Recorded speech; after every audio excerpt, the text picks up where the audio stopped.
Okay, here's a more general question before we speak about the specific memoirs. So, True Life is a mixture of poetry and prose, and it's interesting how quickly you adapted to the form since it was your de facto debut work. You can talk about your essays themselves as being kind of the workings of towards that, but True Life is your first effective prose work that you put out there, besides some of your earlier things that you wrote in your youth that you've told me about.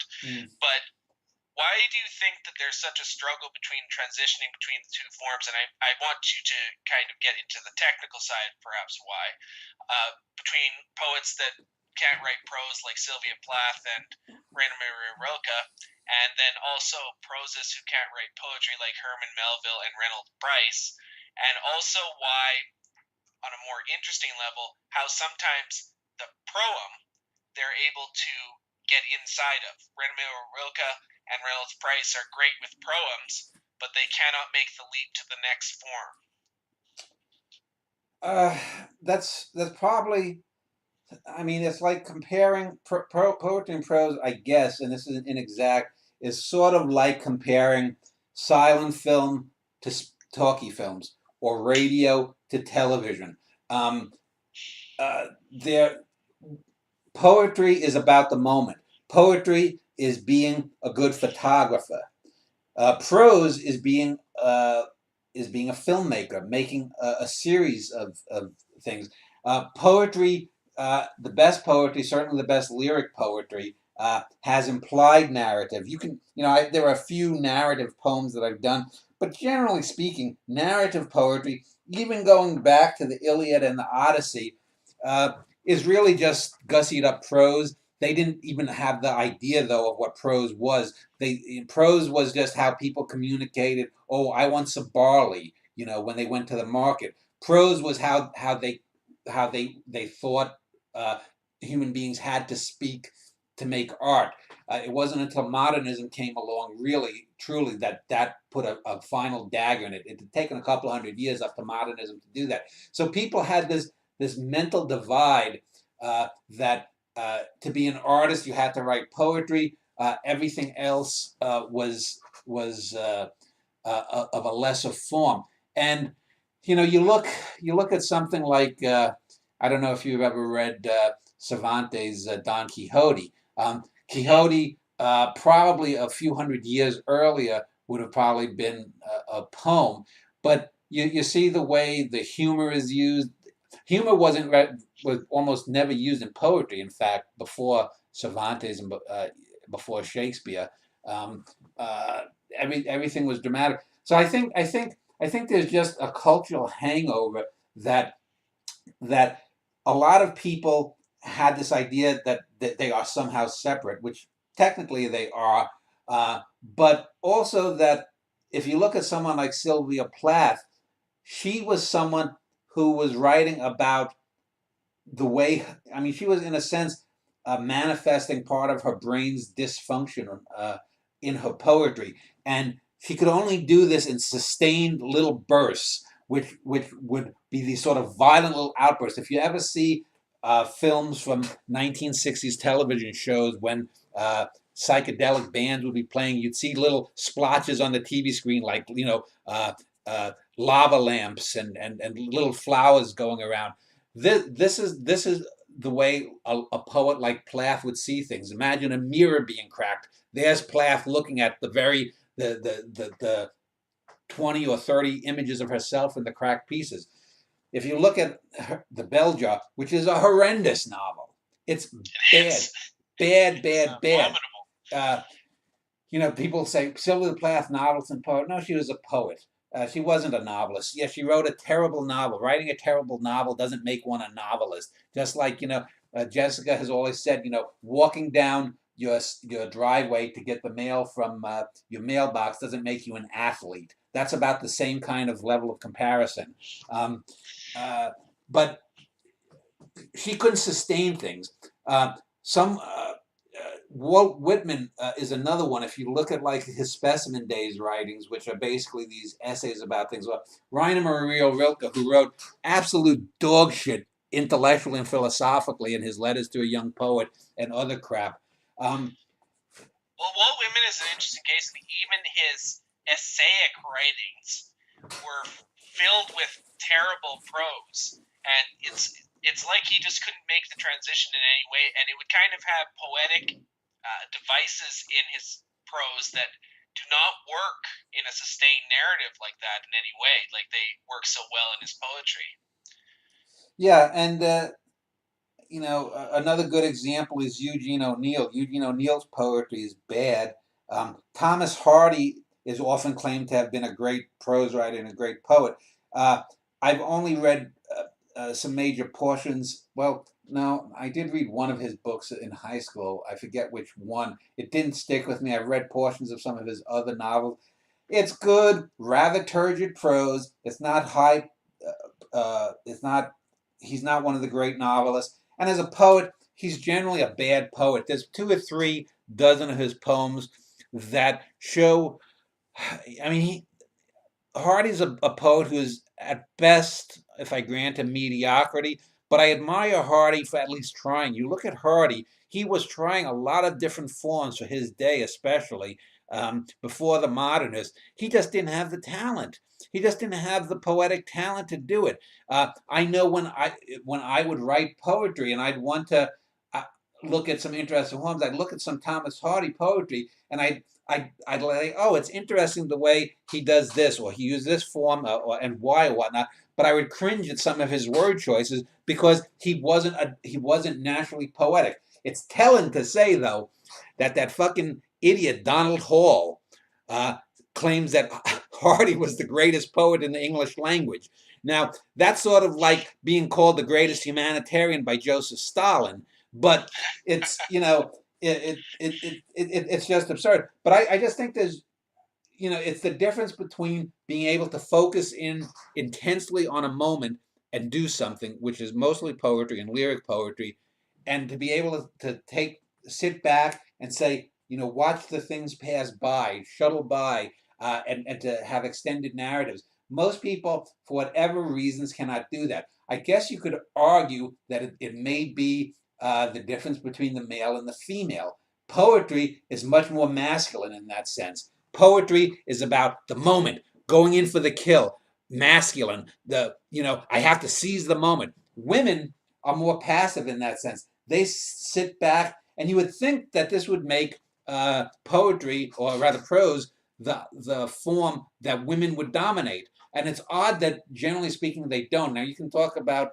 patriarchal society and this, that, or the other thing, but in the last, even if you just took the last century or the last half century, and you look at the novelists that have gotten their names, frankly, women just don't write as well as men, at least being published. This isn't to say that the best of them, Sylvia Plath, for example, is certainly as great a poet as the best poets out there.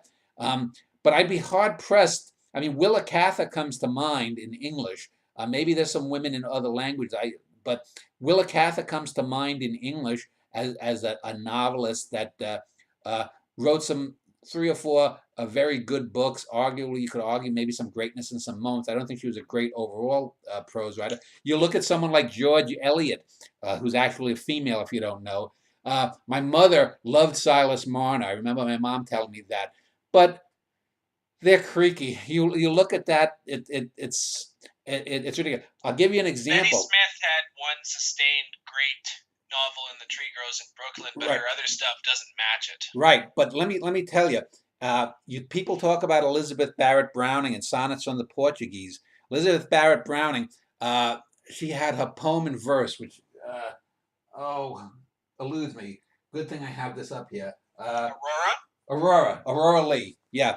I didn't have to look it up. Thank you. Aurora Lee is an excellent narrative, and it works both if you were to, in your mind, sort of depoesize it, and it's also very good type poetry with, maybe only 2 to 3% of it falling into some predictable rhyme schemes and whatnot. But when you're writing a novel length poem, that's a novel.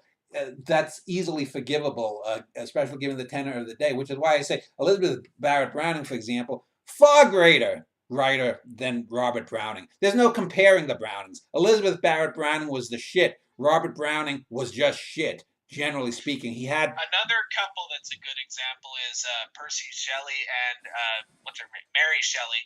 In that, and people have always made the comparison that perhaps Percy Shelley had a hand in Frankenstein. But I've read his couple of novels. They're shit. If you read his prose, he's a terrible prose writer, even though he has some really great poems. Ozymandias being one of the greatest poems ever written, at least a short form poem. I mean, people who make these kinds of things are the same morons that'll talk about, you know, Shakespeare was really Marlowe, or Shakespeare was Francis Bacon, not the painter, but the writer and philosopher from his time, or Shakespeare was this, that, or the other thing. They pull up a couple of, not the Oxford, the Earl of Oxford. Have you ever read William de Vere, the Earl of Oxford's own poetry? I mean, Shakespeare was a great writer, but Shakespeare was overrated, but Oxford was a doggerelist.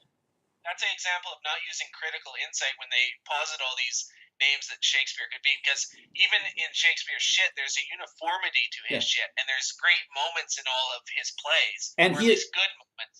And he had a style that, even though it was, in many ways, Shakespeare was an artist of his time. There were plays that were akin to what he was trying to do. Yeah. He was a very unoriginal but arguably great writer. But they have a uniformity to their style, and he is there's far too much consistency within the narrative and his growth as a writer to ever posit a different name for it. And just to use an example in more modern times in a different format, I've always contended that Carol Reed, while he's credited as the director on The Third Man, that film would have been drastically different had they not hired Orson Welles to act, and I think also rewrite and direct a number of the scenes. Some people will say, well, you know, he had the film that he did before, which I reviewed, has some canted angles in the cinematography, but it's not used as poetically. The shots don't have what you would call, T.S. Eliot would call, objective correlative. They don't have that this shot is there to represent something deeper. He has no Cusaro to his style either. The dark and the light mixture that Orson Welles uses is consistent within all his films. And I mean, you pick the one film that is arguably Orson Welles' greatest accomplishment and most consistently great, even how it ends. Orson Welles, in some of his later films, even great ones like The Trial, it seems like he had difficulty with how to end it properly, and he just kind of threw out something and hoped something stick. But the Third Man is probably overall, even though there's moments in The Trial and F for Fake that surpass it, probably overall Orson Welles' greatest achievement. And to take a hack like Carol Reed and posit him as the creator when all evidence points to the obvious is a severe case of myopia. Yeah, and I will say this. There's no doubt that Carol Reed was the credited director, and Carol Reed probably directed 75% of those scenes and whatnot, and maybe even behind the camera. It's akin to like using your cameraman like Woody Allen does or something and saying, well, shoot this, that any idiot can do this. You can do it, Carol. But when Orson Welles, but the crucial scenes and everything, Orson Welles had to have directed himself. And even those that he was telling them, well, we need, if you do this, you do that. The scene, for example, with the fingers going up are supposedly Carol Reed's coming out of the sewer, but I'll guarantee you that this was probably a suggestion by Welles. And I know people will say, well, it was in the screenplay or whatnot. As far as I know, there's no surviving screenplay of it. But there are so many of the scenes, from the famous ones on the Ferris wheel to the reveal of Orson Welles to the Carol, not Carol, Joseph Cotton, certain elements even before Welles appears on screen. This is so, the DNA of that film is so Wellesian, just like the DNA in Shakespeare doesn't even compare to Bacon or Marlowe or Edward de Vere. These people who say these kinds of things, they don't know what they're talking about. I mean, you can get all of the attributions you want, you can get all of the sworn affidavits you want, but a great artist has a uniqueness that cannot be replicated.